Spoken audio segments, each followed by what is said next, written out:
नमस्कार साथियों। आज हम बात करेंगे राजनीति के अंदर भारतीय संविधान की बात कर रहे हैं और इसी सिलसिले में हम आगे बढ़ रहे हैं। आज हम भारतीय संविधान की जो उद्देशिका या प्रस्तावना है उसका बहुत ही विस्तार से अध्ययन करने वाले हैं। इस प्रस्तावना का हर एंगल से हम इतना विश्लेषण करेंगे कि इससे बनने वाले जो तमाम सवाल हैं, इस पर हमारे भले कोई भी एग्जाम हो, उस एग्जाम के अंदर जो भी सवाल पूछे जाते हैं उन तमाम सवालों पर हम चर्चा करेंगे इस वीडियो में और एक एक शब्द का बहुत ही व्याख्या करेंगे। थोड़ा सा वीडियो लंबा हो सकता है लेकिन साथियों बहुत ही उपयोगी और आपके लिए बहुत ही महत्वपूर्ण साबित होगा। तो चलते हैं, इसकी बहुत ही अच्छी तरह से व्याख्या करते हैं कि भारतीय संविधान की प्रस्तावना से संबंधित अ, जो भी साथी इस पहली बार इस चैनल पर हैं तो इस चैनल को सब्सक्राइब कर लेना, बेल आइकन को ऑल पर क्लिक कर लेना। ठीक है साथियों। तो हम भारतीय संविधान की जो प्रस्तावना है उस प्रस्तावना पर हम चर्चा कर रहे हैं। देखिए, भारतीय जो संविधान है उसकी प्रस्तावना बहुत ही स्टेप बाय स्टेप आगे बढ़ रहे हैं, बहुत अच्छे से समझाने का प्रयास करेंगे आपको। ठीक है। तो भारतीय संविधान की जो भाषा है वो हमने ऑस्ट्रेलिया के संविधान से ली है। दोस्तों, यहाँ पर बहुत ही अच्छा सवाल बनता है कई बार। तो प्रस्तावना की जो भाषा है वो हमने ऑस्ट्रेलिया के संविधान से ली गई है। और प्रस्तावना की संविधान, देखिए प्रस्तावना संविधान का दर्शन है। यह दर्शन का मतलब एक आईना है और जिसे हम यदि संविधान की प्रस्तावना को ये पढ़ लेता है, कोई भी भारतीय विदेशी नागरिक यदि हमारी भारतीय संविधान की प्रस्तावना को पढ़ लेता है तो ये पता चल जाता है कि भारतीय संविधान के अंदर क्या है। तो संविधान का जो दर्शन है वो हमारी भारतीय संविधान की प्रस्तावना है। और प्रस्तावना में भारत जो शब्द है साथियों, वो 2 बार इसका प्रयोग हुआ है। कई बार ये एग्जाम के अंदर पूछा जाता है और कई साथी इसको लेकर कंफ्यूजन हो जाते हैं क्योंकि भारतीय संविधान की कई साथियों को प्रस्तावना याद नहीं होती है, तो ये कंफ्यूजन हो जाता है कि भारत शब्द का प्रस्तावना में कितनी बार इस शब्द का प्रयोग हुआ है। तो यहाँ पर ये शब्द 2 बार प्रयोग हुआ है। साथियों, ये अगला सवाल बनता है कि प्रस्तावना में अभी तक एक बार संशोधन हुआ, एक ही बार संशोधन हुआ और वो कब हुआ आगे इस पर हम बात करेंगे। 42वां संविधान संशोधन 1976, एक ही बार संशोधन हुआ अभी तक। इससे पहले का न तो हुआ है और न अभी तक और कोई संशोधन हुआ है। देखिए साथियों, सरदार स्वर्ण सिंह समिति की अनुशंसा पर 42वां संविधान संशोधन 1976, ध्यान रखना कौन सी समिति है, ये बहुत ही अच्छा सवाल पूछा जाता है। सरदार स्वर्ण सिंह समिति की सिफारिश के अनुसार 42वां संविधान संशोधन 1976, उस समय के द्वारा ये 3 शब्द जोड़े गए थे: समाजवाद, पंथ निरपेक्षता और अखंडता। ये 3 शब्द कई बार साथियों पूछे जा चुके हैं कि 3 शब्द कौन से जोड़े गए हैं। तो ध्यान रखना, समाजवाद, पंथ निरपेक्षता, अखंडता, ये 3 शब्द जोड़े गए हैं। कब जोड़े गए हैं? 42वां संविधान संशोधन 1976 में जोड़े गए हैं। किस समिति की सिफारिश से जोड़े गए हैं? स्वर्ण सिंह समिति की सिफारिश से जोड़े गए हैं। साथियों, प्रस्तावना का जो आधार है वो नेहरू के द्वारा, यानी पंडित जवाहरलाल नेहरू नेहरू के लेकर भी कई साथी इसमें कंफ्यूजन स्थिति में हो जाते हैं कि मोतीलाल नेहरू थे या पंडित जवाहरलाल नेहरू थे। तो ध्यान रखना, यहाँ पर पंडित जवाहरलाल नेहरू की बात की जा रही है, के द्वारा प्रस्तुत किया गया था। उद्देश्य का प्रस्ताव 13 दिसंबर 1946 को संवैधानिक सभा में रखा गया था। कब रखा गया? 13 दिसंबर 1946। ये बहुत ही इंपॉर्टेंट तिथि है और ये अक्सर हमारे कंपटीशन एग्जाम के अंदर पूछी जाती है। 13 दिसंबर 1946 को संवैधानिक सभा में रखी गई थी। बारकर, ये एक हमारे बहुत ही अच्छे विचारक है, राजनीतिक वेस्टर्न पॉलिटिकल थिंकर हैं, जिसमें हम बात करते हैं बारकर ने अपनी पुस्तक कौन सी, प्रिंसिपल सोशल और द पॉलिटी थ्योरी के अंदर उद्देशिका की प्रशंसा में ये कहा, जब मैं इसे पढ़ता हूँ तो मुझे ऐसे प्रतीत होता है कि मेरी इस पुस्तक में जो तर्क दिए गए हैं उन्हें उद्देशिका संक्षिप्त सारभूत रूप से प्रस्तुत करती हैं। शब्द चयन सौंदर्य, भाव गरिमा की दृष्टि से संवैधानिक साहित्य है और ये संविधान की क्या है? कुंजी है। देखिए, के एम मुंशी, कन्हैयालाल माणिक्यलाल मुंशी ने हमारी भारतीय संविधान की प्रस्तावना को राजनीतिक कुंडली या राजनीतिक कुंजी कहा है। राजनीतिक कुंडली या राजनीतिक कुंजी कहा। साथियों, सुभाष कश्यप हैं, उन्होंने कहा है कि संविधान शरीर है तो प्रस्तावना उसकी आत्मा है और प्रस्तावना का एक एक शब्द उस चरित्र है और चित्र जो बोलता है वह तपस्या की, त्याग और बलिदान थी। ये हमारी भारतीय संविधान की बहुत ही सुंदर प्रशंसा की गई है इन शब्दों के द्वारा। साथियों, सुब्बाराव प्रस्तावना संविधान के आदेशों और आकांक्षाओं की घोषणा पत्र है। मोहम्मद हिदायतुल्लाह, उन्होंने प्रस्तावना को संविधान की आत्मा कहा है। बहुत ही अच्छा शब्द का प्रयोग हुआ है। मोहम्मद हिदायतुल्लाह है, उन्होंने भारतीय संविधान की आत्मा किसको कहा है? प्रस्तावना को कहा है।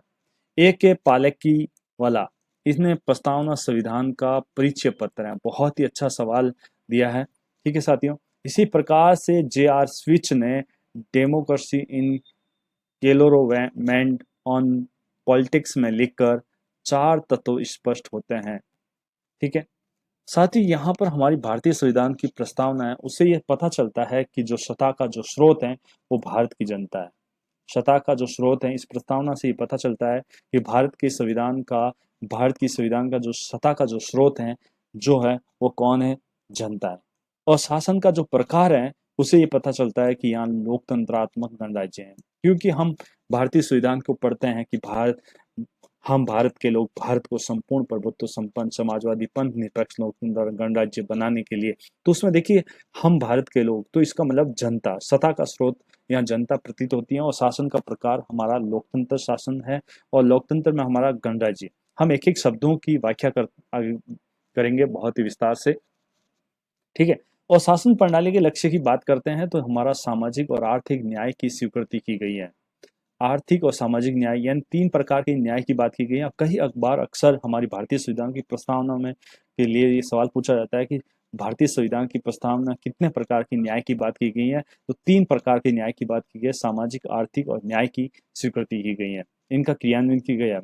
साथ ही यहाँ पर बात करते हैं जैसे बेरूबारीवाद, जो बेरूबारीवाद है 1960, उसमें न्यायालय ने कहा कि ओबीसी का संविधान का अंग नहीं है। देखिए ध्यान रखना, बहुत ही अच्छा सवाल पूछा जाता है कई बार कि कौन से ऐसे वाद हुआ था, जो न्यायालय का ऐसा कौन सा वाद हुआ था जिसमें उदेसी का संविधान का भाग नहीं है ये कहा गया था। ध्यान रखना, बेरूबारीवाद 1960 में हुआ था और उसमें कहा गया कि प्रस्तावना संविधान का क्या नहीं है? भाग नहीं है। इसलिए संसद अनुच्छेद 368 के तहत इसमें परिवर्तन नहीं कर सकती। अनुच्छेद 368 हमारे संविधान संशोधन की प्रक्रिया है और इसके तहत हमारी संसद इसमें क्या नहीं कर सकती? परिवर्तन नहीं कर सकती।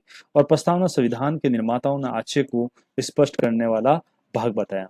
बाद में साथियों क्या हुआ कि केशवानंद भारतीवाद आता है। केशवानंद भारतीवाद आता है और इसमें न्यायालय ने माना कि प्रस्तावना 24 अप्रैल 1973 में संविधान का अंग है। यह देखिए, बेरूबारीवाद में यह कह दिया कि हमारी जो प्रस्तावना है वो संविधान का भाग नहीं है।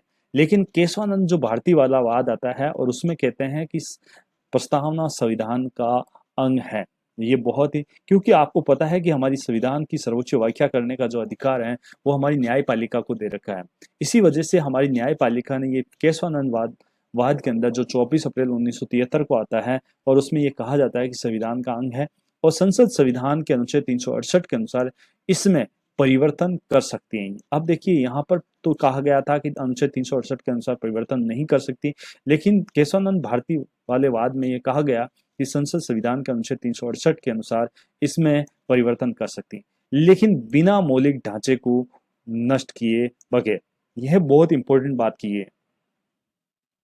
साथ ही यहाँ पर कई बार अक्सर ये सवाल पूछा जाता है कि प्रस्तावना मौलिक ढांचे को नष्ट किए बगैर वाला वाद कौन सा था? तो ध्यान रखना, केशवानंद वाद में ये मौलिक ढांचे की बात की गई है।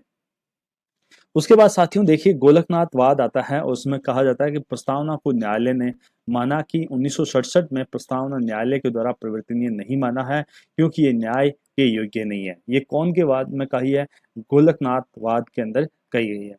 साथियों 1993 के अंदर रघुनाथ राव मामले में सर्वोच्च न्यायालय ने कहा, ये बहुत इंपॉर्टेंट है, ध्यान रखना, ये भी है कि 1993 के अंदर रघुनाथ राव मामले में सर्वोच्च न्यायालय ने भारतीय संविधान की प्रस्तावना को लेकर क्या कहा।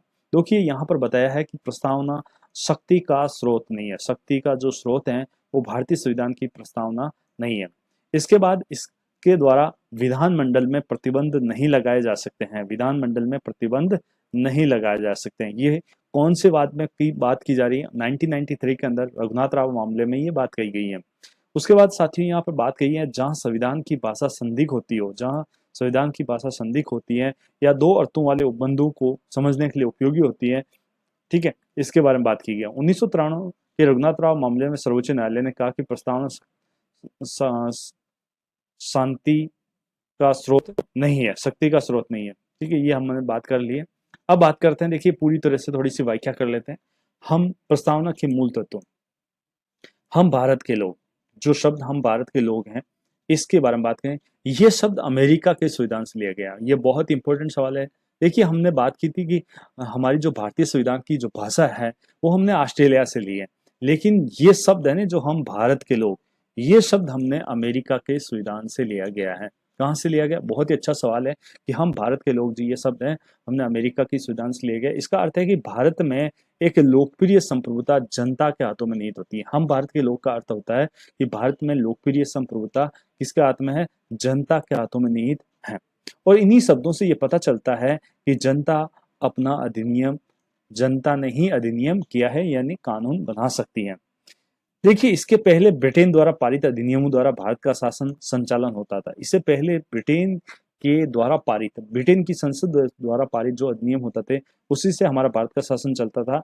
और लेकिन भारत आजाद होने के बाद इस प्रकार से भारत में सर्वोत्तम कौन है? जनता। यानी जनता सबसे अंतिम स्रोत है। यहाँ पर न तो हमारा न्यायपालिका है, न ही हमारी संविधान है, बल्कि हमारा अंतिम जो स्रोत है वो है जनता। जनता को, क्योंकि इससे ये पता चलता है, इस लाइन से हमें पता चलता है कि हम भारत के लोग हैं। अब बात करते हैं साथियों कि भारत को एक संपूर्ण प्रभुत्व संपन्न, भारत को एक संपूर्ण प्रभुत्व संपन्न, समाजवादी, पंथ निरपेक्ष, लोकतंत्रात्मक गणराज्य बनाने के लिए इसके अंतर्गत भारत के शासन की प्रकृति को दर्शाया गया। किसको दर्शाया गया साथियों? प्रकृति को। हम भारत के लोग समाजवादी, पंथ निरपेक्ष, लोकतंत्र, गणराज्य बनाने के लिए इसके अंतर्गत हमारी शासन की प्रकृति को दर्शाया गया। प्रभुत्व संपन्न का अर्थ होता है भारत आंतरिक रूप से और बाहरी रूप से कैसा है? पूर्णतया स्वतंत्र है। प्रभुत्व संपन्न का मतलब होता है भारत आंतरिक रूप से और बाहरी रूप से स्वतंत्र है। वो अपने विदेश नीति का स्वतंत्र रूप से क्या कर सकता है?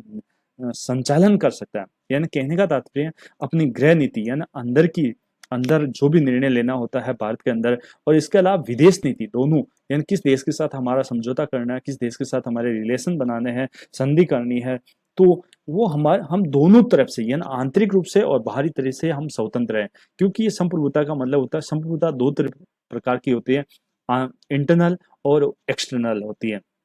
भारत दोनों प्रकार की बेहतरीन भूमिका को अदा करता है कि भारत अपनी गृह नीति में भी स्वतंत्र है, इसके अलावा विदेश नीति में भी संचालन है। अब बात करते हैं साथियों, देखिए समाजवादी शब्द, ये जो समाजवादी शब्द है ये भारत की मूल संविधान में नहीं था। ये बहुत बार ये अक्सर सवाल पूछा जाता है कि ऐसा कौन सा शब्द था जो भारत के मूल संविधान में नहीं था। तो ध्यान रखना, ये तीन शब्द जो हैं हमारे समाजवादी, पंथ निरपेक्ष और अखंडता जो शब्द है, तीन शब्द, ये भारत के मूल संविधान में नहीं थे, ये बाद में जोड़े गए थे। कब जोड़े गए? 42वां संविधान संशोधन 1976 में। ध्यान रखना, 42वां संविधान संशोधन 1976 में। और ये संशोधन कब लागू हुआ, क्रियान्वित हुआ था?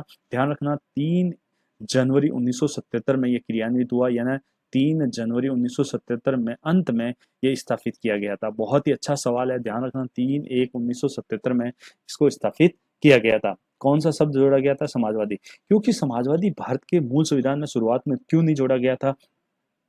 क्योंकि हमारे जो भारत के प्रथम प्रधानमंत्री थे, पंडित जवाहरलाल नेहरू थे, वो वास्तव में एक समाजवादी थे, उनकी आत्मा समाजवादी थी। लेकिन उस समय जब हमारा द्वितीय विश्व युद्ध चल रहा था, तो उस समय दुनिया 2 भागों में बटी हुई थी, एक पूंजीवादी व्यवस्था में, दूसरी समाजवादी व्यवस्था में। तो भारत अपनी स्थिति को किसी भी ग्रुप के अंदर ऐड नहीं होना चाहता था, किसी भी हमारी विचारधारा से पूरी तरह से प्रभावित नहीं होना चाहता था। इसलिए भारत ने एक मिश्रित अर्थव्यवस्था का अपनाया था, उसने एक गुटनिरपेक्ष संगठन की स्थापना की थी। इस वजह से भारत अपनी प्रस्तावना में कोई भी अमीर छाप देना नहीं चाहता था। इसी वजह से ये समाजवादी जो शब्द है, ये भारतीय संविधान की मूल संविधान में नहीं था। तो 42वां संविधान संशोधन 1976 ये 3/1/1977 के अंत में स्थापित किया गया।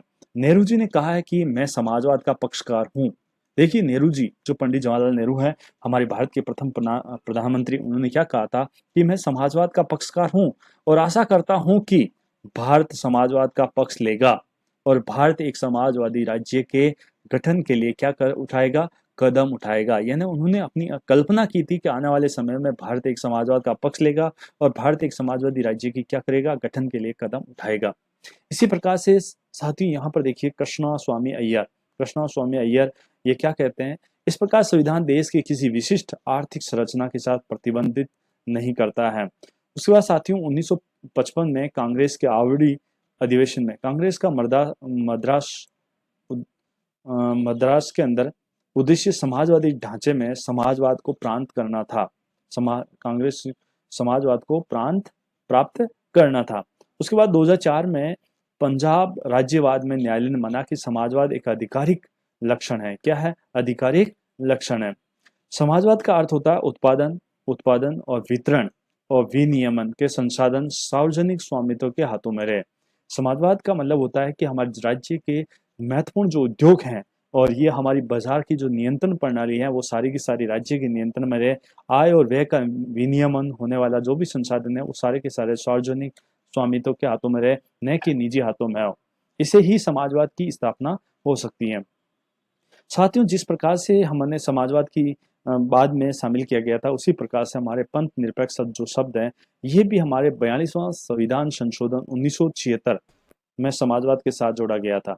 मूलतः इसकी भावना थी अनुच्छेद 14, 15 और 16 से प्रदर्शित होता है। इसके अलावा अनुच्छेद 25, 28, 29, 30, 325 में दी गई है और 10 अनुच्छेदों में इसका उल्लेख किया गया है। यानी कहने का है जो पंथ निरपेक्ष का मतलब होता है भारत में सभी धर्मों के साथ सम्मान व्यवहार किया गया। भारत का प्रत्येक नागरिक अपने पसंद के किसी भी धर्म को अपना सकता है, उसका प्रचार प्रसार कर सकता है, और लेकिन भारत ने पूर्ण रूप से तटस्थ नहीं है, क्योंकि यदि धर्म के आधार पर यदि मनुष्य का शोषण होता है तो वहां पर राज्य का हस्तक्षेप होता है। बाकी धार्मिक मामले में राज्य ने हमारी पूर्ण स्वतंत्रता दी गई है कि आप किसी भी धर्म का पालन पोषण कर सकते हैं, प्रचार प्रसार कर सकते हैं, किसी भी धर्म को अपना सकते हैं, लेकिन किसी दूसरे धर्म की आलोचना नहीं कर सकते हैं। इस प्रकार से ये हमारी पूर्ण स्वतंत्रता प्रदान की गई है। एसआर मुंबईवाद में ये न्यायमूर्ति वीवी जीतन रेड्डी ने कहा था कि पंथ निरपेक्षता मौलिक ढांचे का क्या है? अंग है। इसे नष्ट करने का अधिकार संसद या राज्यों को नहीं है। ये एसआर मुंबईवाद में ये बात कही गई थी।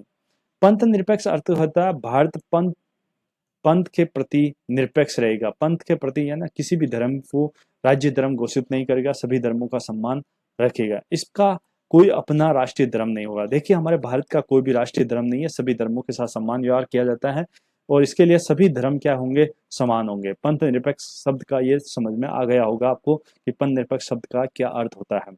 साथियों, अब बात करते हैं लोकतंत्रात्मक अर्थ। लोकतंत्र का आप कई बार हमारे अमेरिका के राष्ट्रपति अब्राहम लिंकन की परिभाषा पढ़ चुके हैं। जनता के द्वारा जनता के लिए जो शासन होता है उसे लोकतंत्र कहते हैं।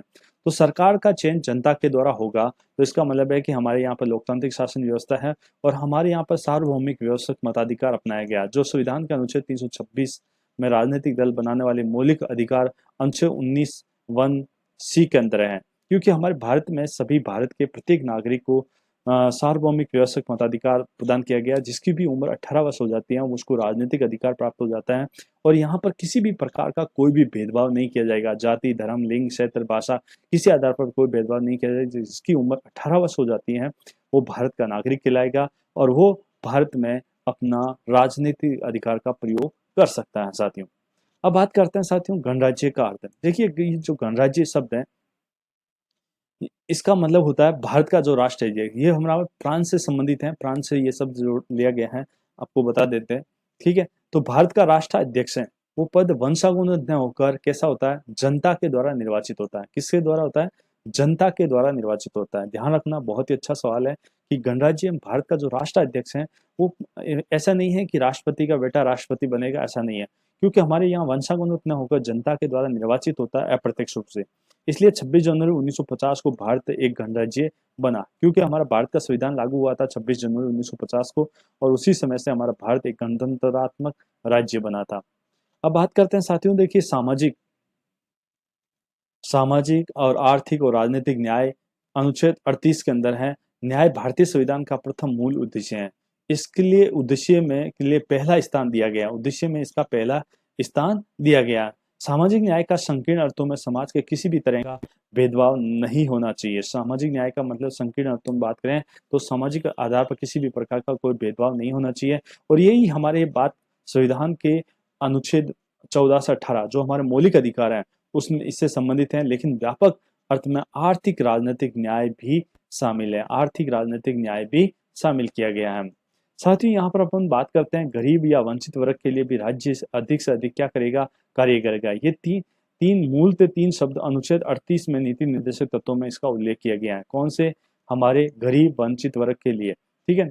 यह हमारे संविधान का अनुच्छेद 38 में नीति निर्देशक तत्वों में उल्लेख किया गया है। साथियों, आर्थिक न्याय की जो संकल्पना है वो मूलतः संविधान के अनुच्छेद 39, 40 और 46 में इसका उल्लेख देखने को मिलता है। क्योंकि हमारे जो नीति निर्देशक तत्व हैं उनको आर्थिक और सामाजिक अधिकार के नाम से भी जाना जाता है। आर्थिक सामाजिक अधिकार के नाम से भी जाना जाता है। अब बात करते हैं साथियों यहाँ पर राजनीतिक न्याय की। राजनीतिक न्याय से तात्पर्य होता है प्रत्येक नागरिक राजनीतिक प्रक्रिया में भाग लेने का समान अवसर है, और इसके संविधान में अनुच्छेद 326 19 के सी के हैं।